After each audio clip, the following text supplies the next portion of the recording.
പക്ഷെ എനിക്ക് തോന്നുന്നില്ല കേട്ടോ തൊപ്പിനെ പോലുള്ള ഒരാളെ ഇൻഫ്ലുവൻസർ എന്നൊരു ടാഗ് ലൈനിൽ വിളിക്കാൻ പറ്റുമോ എന്നുള്ളത് ഒരു ബാഡ് ഇൻഫ്ലുവൻസ് അല്ലേ വരും. മൊത്തത്തിൽ ഇത് സമൂഹത്തിന് മുന്നിലേക്ക് ഇടുന്നത് എന്താണെന്നാണ് എനിക്ക് ചോദിക്കാനുള്ളത്. ഒരു മറച്ചുകെട്ടലും ഇല്ലാതെ എല്ലാം വായി തോന്നിയത് വിളിച്ചു പറയുന്ന ഒരു ട്രാക്കിലേക്ക് തൊപ്പി മാറുകയും ഇവർ ഉദ്ദേശിക്കുന്ന എന്റർടൈൻമെന്റ് ആണെന്നാണ് ഇവർ പബ്ലിക്കലി പറയുന്നത്. പക്ഷെ ഇതാണോ യഥാർത്ഥ എന്റർടൈൻമെന്റ് എന്നുള്ളതാണ്. ഇതുവരെ തൊപ്പി ഫോളോ ചെയ്തിരുന്നതിനും വളരെ വൾഗർ ആയിട്ടുള്ള ഒരു രീതിയിലേക്ക് കഴിഞ്ഞ ആഴ്ചകളിലെ പ്രശ്നങ്ങൾ പോയി. ഈ സ്ട്രീമിംഗ് നടത്തുന്നതിൽ തികഞ്ഞ സ്ത്രീവിരുദ്ധതയും അശ്ലീല വാക്കുകളുടെ ഉപയോഗവും ഇത്തരത്തിലാണ് റേറ്റ് ജോക്കുകളും ഇങ്ങനെയാണ് ഇവരിത് സമൂഹത്തിന് മുന്നിലേക്ക് അവതരിപ്പിക്കുന്നത്. റീൽസും ഷോർട്സും ഒക്കെ എടുത്ത് നോക്കുകയാണെങ്കിൽ ഇതിന്റെ അടിയിൽ വരുന്ന കമന്റ്സ്, ഈ കമന്റ്സ് ഏറ്റവും കൂടുതൽ ഇടുന്നത് കുട്ടികളാണ്. ഒരു സമൂഹത്തിൽ എങ്ങനെ കുട്ടികൾ ബിഹേവ് ചെയ്യണം എന്ന് അവർ പഠിക്കുന്നത് അവർ കാണുന്ന മുതിർന്ന ജനറേഷനെ കണ്ടുകൊണ്ടാണ്. ഓഫ് കോഴ്സ്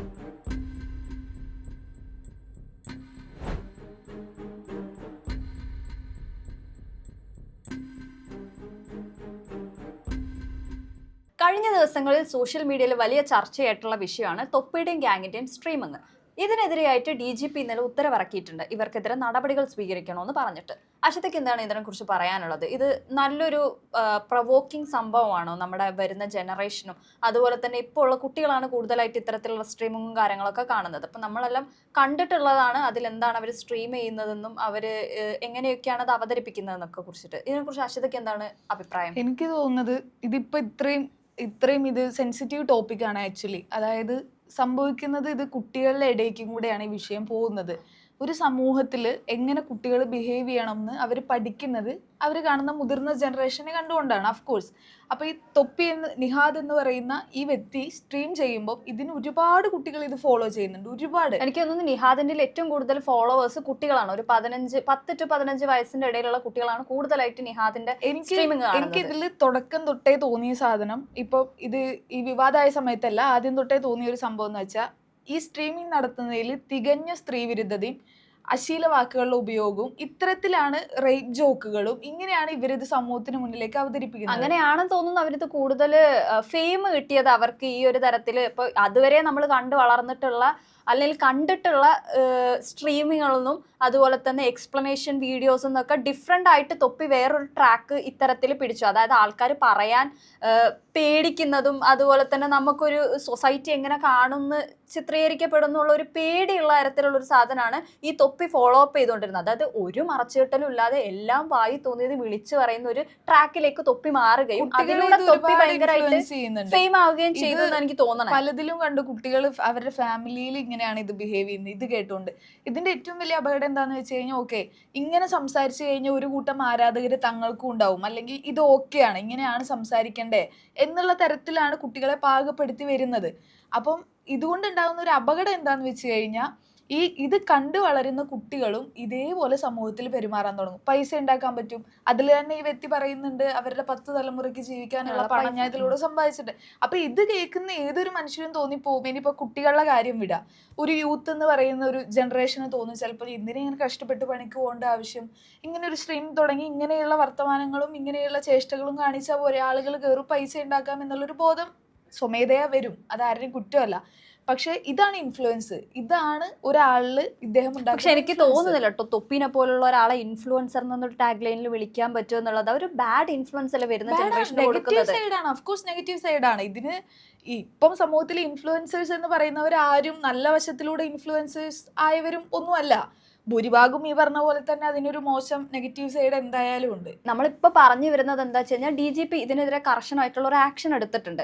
ഇപ്പോൾ ഇന്നലെ ഒരു കഴിഞ്ഞ ആഴ്ചകളിലായിട്ട് നടന്നു വരുന്ന ഒരു സ്ട്രീമിങ്ങിൻ്റെ ഒരു പ്രശ്നം എന്താണെന്ന് വെച്ചാൽ രാവിലെ എണീച്ചാൽ തന്നെ ഇതിൻ്റെ റീലും കാര്യങ്ങളും ഈ ഷോർട്സും ഒക്കെയാണ് നമ്മൾ കണ്ടുവരുന്നത്. അപ്പം ഇതുവരെ തൊപ്പി ഫോളോ ചെയ്തിരുന്നതിനും വളരെ വൾഗർ ആയിട്ടുള്ള ഒരു രീതിയിലേക്ക് കഴിഞ്ഞ ആഴ്ചകളിലെ പ്രശ്നങ്ങൾ പോയി. ഇതിൽ 18 വയസ്സ് തികയാത്ത പെൺകുട്ടികൾ ഉൾപ്പെടെയുള്ള അശ്ലീല ചുവടെയുള്ള സംസാരങ്ങളും നഗ്ന വീഡിയോ പ്രദർശനങ്ങളും ഇതൊക്കെ നമ്മൾ കണ്ടതാണ്. അപ്പം പോക്സോ കേസ്, ഇതിനപ്പുറം ലഹരിക്കടത്തും ലഹരി ഉപയോഗം, അങ്ങനെ കുറെ കേസുകൾ, മൊത്തത്തിൽ ഇത് സമൂഹത്തിന് മുന്നിലേക്ക് ഇടുന്നത് എന്താണെന്നാണ് എനിക്ക് ചോദിക്കാനുള്ളത്. എനിക്ക് തോന്നുന്നു ഇതിന്റെ മുന്നേയും തൊപ്പിക്കെതിരെ ഇത്തരത്തിലുള്ള പരാമർശങ്ങളും പ്രശ്നങ്ങളും ഒക്കെ വന്നിട്ടുണ്ടായി. എന്നിട്ട് തൊപ്പിയെ പോലീസ് പല പ്രശ്നങ്ങളും പറഞ്ഞിട്ട് പിടിക്കുക, അങ്ങനത്തെ പരിപാടികളൊക്കെ ഉണ്ടായിട്ടുണ്ടെങ്കിലും പിന്നീട് എനിക്ക് തോന്നുന്നു ആ പ്രശ്നത്തിന് ശേഷമാണ് തൊപ്പി കുറച്ചും കൂടെ ഗ്രോ ചെയ്തത്. ആ ഒരു ഗ്രോത്ത് ഇയാളെ വലിയ രീതിയിലേക്ക് എത്തിക്കുകയും പിന്നീട് ഇയാൾക്ക് തന്നെ ഒരു തോന്നൽ ഉണ്ടായിട്ടുണ്ടാവാം മേ ബി ഇത്രയൊക്കെയല്ലേ ഉണ്ടാവുള്ളൂ, ഇതിൽ കൂടുതലൊന്നും ഇനി പോലീസ് ആണെങ്കിലും നിയമപരമായിട്ടൊന്നും ചെയ്യാനുണ്ടാവില്ല. ആ ഒരു ഗ്രോത്ത് തൊപ്പിയെ മാറ്റുകയും പിന്നീട് ഈ ഗ്യാങ് വരികയും അങ്ങനെയാണ് തൊപ്പിയുടെ ഒരു ഗ്രോത്ത് ഉണ്ടായിട്ടുള്ളത്. പിന്നീട് ഇത് ഇത്തരത്തിലൊരു സാഹചര്യത്തിലേക്ക് പോകുമ്പം കേരളം കൈവിട്ട് പോവുകയാണോ എന്നുള്ളൊരു ഡൗട്ട് നമുക്ക് തോന്നാതില്ലാതില്ല. ഇതിലിങ്ങനെ ഗ്യാങ് എന്ന് പറഞ്ഞാൽ ഇവർ ഉദ്ദേശിക്കുന്ന എന്റർടൈൻമെന്റ് ആണെന്നാണ് ഇവർ പബ്ലിക്കലി പറയുന്നത്. പക്ഷെ ഇതാണോ യഥാർത്ഥ എന്റർടൈൻമെന്റ് എന്നുള്ളതാണ്. ഇതിൽ തന്നെ ഇപ്പം ഈ ഗ്യാങ്ങിൽ ഉൾപ്പെട്ടിരുന്ന ഒരു വ്യക്തി മുമ്പ് ഒരു ഇന്റർവ്യൂവിൽ വന്നിരുന്ന് ഇങ്ങനെ പറഞ്ഞിരുന്നു, ഒരു സ്ത്രീകളെ ഒളിഞ്ഞു നോക്കാറുണ്ട് എന്നുള്ള തരത്തിലുള്ള ഒരു പരാമർശം. അന്ന് ഇത് ഭയങ്കര വിവാദമായിരുന്നു. പക്ഷെ ആ പ്രശ്നം അങ്ങനെ മാഞ്ഞു പോവുകയും വീണ്ടും ഇവർ ജനങ്ങളിലേക്ക് ഇടയിൽ ട്രെൻഡായിട്ട് ഇറങ്ങുകയാണ് ചെയ്തത്. അപ്പം ഇതൊരു സൈക്കിളാണ്. അതായത് ആ വിവാദം ഉണ്ടാവുന്നു, ഒരു പ്രശ്നം വരുന്നു, അത് സമൂഹത്തിൽ ചർച്ച ചെയ്യുന്നു, വീണ്ടും ഇതിങ്ങനെ തുടർന്നുകൊണ്ടിരിക്കുക. എനിക്ക് പറയാനുള്ളത്, ഇതിപ്പം ഇവരുടെ ക്യാരക്ടർ മാറ്റാനോ ഇവരുടെ സ്വഭാവം മാറ്റാനോ ഇറങ്ങി പുറപ്പെട്ട് കഴിഞ്ഞാൽ അതിനൊക്കെ ഒരു ലിമിറ്റേഷൻസ് ഉണ്ട്. ഇത് വളർന്നു വരുന്ന കുട്ടികൾ, സമൂഹത്തിൽ വളർന്നു വരുന്ന കുട്ടികളെ ബോധവാന്മാരാക്കുക എന്നുള്ളതാണ് ഇതിന് ചെയ്യാൻ പറ്റുന്ന ഒരു പരിഹാരം. അത് പാരന്റിങ്ങിലൂടെ ആയിക്കോട്ടെ, അല്ലെങ്കിൽ അവർ ഇടപെടുന്ന സ്പേസിലായിക്കോട്ടെ, എങ്ങനെയാണെങ്കിലും ഏതാണ് നല്ലത് അല്ലെങ്കിൽ ഏതാണ് മോശം എന്നുള്ളൊരു വിവേചന ബുദ്ധിയോടുകൂടെ കുട്ടികളെ വളർത്താൻ കഴിഞ്ഞെങ്കിൽ ഓക്കെ, അത് സക്സസ്. ഓൾറെഡി കുറെ കുട്ടികൾ ഈ തൊപ്പിയുടെ ബാഡ് ഇൻഫ്ലുവൻസിൽ പെട്ടു കഴിഞ്ഞു എന്നാണ് എനിക്ക് തോന്നുന്നത്. അപ്പോൾ ഇത്തരത്തിൽ DGP അല്ലെങ്കിൽ പോലീസ്, ഇപ്പോഴത്തെ ആഭ്യന്തര വകുപ്പ് എത്രയും പെട്ടെന്ന് ഇവർക്കെതിരെ നടപടി എടുക്കാൻ പറ്റുന്നോ അത്രയും വേഗത്തിൽ ഇവർക്കെതിരെ നടപടി എടുത്തു കഴിഞ്ഞാൽ വരുന്ന തലമുറയ്ക്കാണെങ്കിലും ഇപ്പം തൊപ്പീനെ ഇൻഫ്ലുവൻസ് ചെയ്യുന്ന ആൾക്കാർക്കാണെങ്കിലും ഒരു പേടി, അല്ലെങ്കിൽ ഇത് എന്തോ ഒരു തെറ്റാണ്, ഇതിനെതിരെ എങ്ങനെയൊക്കെ പ്രശ്നങ്ങൾ ഉണ്ടാകും എന്നുള്ളൊരു സാധനമെങ്കിലും മനസ്സിലാക്കാൻ പറ്റും.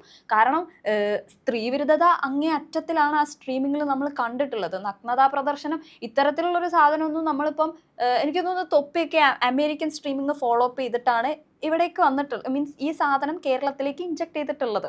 ഇപ്പം അമേരിക്കൻ സ്ട്രീമിങ്ങിലാണെങ്കിൽ പോലും അതിനൊക്കെ ഒരു പരിധിയുണ്ട്. അതിലും വളരെ കടന്നു കഴിഞ്ഞിട്ടാണ് നിലവിലിപ്പോൾ നടന്നുകൊണ്ടിരിക്കുന്ന സാഹചര്യം. ഇതിനെതിരെ എത്രയും പെട്ടെന്ന് ആക്ഷൻ എടുക്കാൻ പറ്റുമോ അത്രയും പെട്ടെന്ന് ആക്ഷൻ എടുത്താൽ അത് വളരെ നല്ലതായിട്ട് സമൂഹത്തിലേക്ക് ബാധിക്കും. കുട്ടികൾക്ക് അങ്ങനെ ഒരു തോട്ടെങ്കിലും വരാൻ സാധ്യതയുണ്ട്. അപ്പം അതിനേക്കാളും വലിയൊരു കാര്യം എന്താണെന്ന് വെച്ച് കഴിഞ്ഞാൽ, നമ്മൾ ഈ പറയുന്ന റീൽസും ഷോർട്സും ഒക്കെ എടുത്ത് നോക്കുകയാണെങ്കിൽ ഇതിൻ്റെ അടിയിൽ വരുന്ന ഈ കമൻസ് ഏറ്റവും കൂടുതൽ ഇടുന്നത് കുട്ടികളാണ്. ഇവരെ സപ്പോർട്ട് ചെയ്തിട്ടും ഇവർ പറയുന്നത് ശരിയാണെന്നുള്ളതും ഈ സ്ത്രീ വിരുദ്ധതയ്ക്ക് അനുകൂലിച്ചുകൊണ്ടും ഒരുപാട് കമൻസ് ഇടുന്നത് ഈ കുട്ടികളാണ്. അപ്പൊ ഇവര് പഠിച്ചു വെച്ചേക്കുന്നത് ഇത് പ്രശ്നമല്ല, ഇത് ഇത്തരത്തിലുള്ള വാക്കുകളും തെറി വാക്കുകൾ ഉപയോഗിക്കുന്നത് സമൂഹത്തിൽ എന്തോ മാസാണെന്ന് തെറ്റിദ്ധരിപ്പിക്കുന്ന ഒരു കൂട്ടമാണ് ഈ തൊപ്പിയുടെ എന്നൊക്കെ പറയും. തൊപ്പിയുടെ മാത്രമല്ല ഞാൻ പറഞ്ഞത്, ഒരുപാട് പേര് അങ്ങനെയുണ്ട്. മോശം വാക്കുകൾ ഉപയോഗിക്കുന്നത് സമൂഹത്തിൽ എന്തോ നല്ല കാര്യമാണ്, അല്ലെങ്കിൽ അത് ഉപയോഗിച്ചാൽ മാസാണെന്ന് തോന്നുന്ന തരത്തിലാണ് ഇപ്പൊ സമൂഹം വളർന്നു വരുന്നത്. അപ്പം ഇത് കേട്ട് വളരുന്ന, എനിക്ക് തോന്നുന്നു ഇതൊന്ന് വ്യതിചലിച്ച് കുട്ടികളെ വളർത്താൻ പറ്റുന്ന ഒരു സാഹചര്യം ഉണ്ടാക്കിയെടുക്കുക, അത്തരത്തിലുള്ള സ്പേസുകൾ കൂടുതൽ ക്രിയേറ്റ് ചെയ്യുക. ഇപ്പൊ നമ്മൾ ഒരുപാട് സംഘടനാ പ്രവർത്തനങ്ങളായിക്കോട്ടെ, പൊളിറ്റിക്സ് വേണ്ട എന്ന് പറയുമ്പോൾ അത് വേറെ വിഷയമാണെങ്കിൽ പോലും അതൊക്കെ കുട്ടികളെ ഇതിന്ന് മാറ്റാനുള്ള ഒരു ഉപാധിയാണ്, അല്ലെങ്കിൽ അത്തരത്തിലുള്ള ക്രിയേറ്റീവ് സ്പേസ് ഉണ്ടാക്കിയെടുക്കുക എന്നുള്ളതാണ് ചെയ്യാൻ പറ്റുന്നത്. അല്ലാത്ത തരത്തിൽ ഇപ്പം ഇങ്ങനെയുള്ള ആളുകൾ ഇനിയും ഉണ്ടായിക്കൊണ്ടിരിക്കും. നമുക്ക് ഒരിക്കലും അത് തടയാൻ പറ്റുന്ന കാര്യമേ അല്ല. എനിക്ക് അതാണ് ഇതിൽ ഒരു കാര്യത്തിൽ പറയാനുള്ളത്. ഓൾറെഡി ടെക്നോളജിക്കലായിട്ട് അഡ്വാൻസ്ഡ് ആയിട്ട് വളർന്നുകൊണ്ടിരിക്കുന്ന ഒരു കാലത്ത് നമുക്ക് ഇപ്പോൾ ഇത്തരത്തിലുള്ള സ്ട്രീമിങ് കാണരുതെന്നോ അല്ലെങ്കിൽ സോഷ്യൽ മീഡിയ ഉപയോഗിക്കരുതെന്നോ കുട്ടികളെ വിലക്കാൻ ഭയങ്കര ബുദ്ധിമുട്ടാണ്. അപ്പോൾ ഇത്തരത്തിൽ കുട്ടികളെ ബാഡ് ഇൻഫ്ലുവൻസ് ചെയ്യുന്ന, കുട്ടികളെ എന്നല്ല ഒരു സമൂഹത്തിനെ മൊത്തം ബാഡ് ഇൻഫ്ലുവൻസ് ചെയ്യുന്ന ഇത്തരത്തിലുള്ള സ്ട്രീമേഴ്സിനും യൂട്യൂബേഴ്സിനും സോഷ്യൽ മീഡിയ ഇൻഫ്ലുവൻസേഴ്സിനും ഏറ്റവും വേഗത്തിൽ എങ്ങനെയൊക്കെ തടയിടാൻ പറ്റുമോ അത്രയും വേഗത്തിൽ തടയിടുക.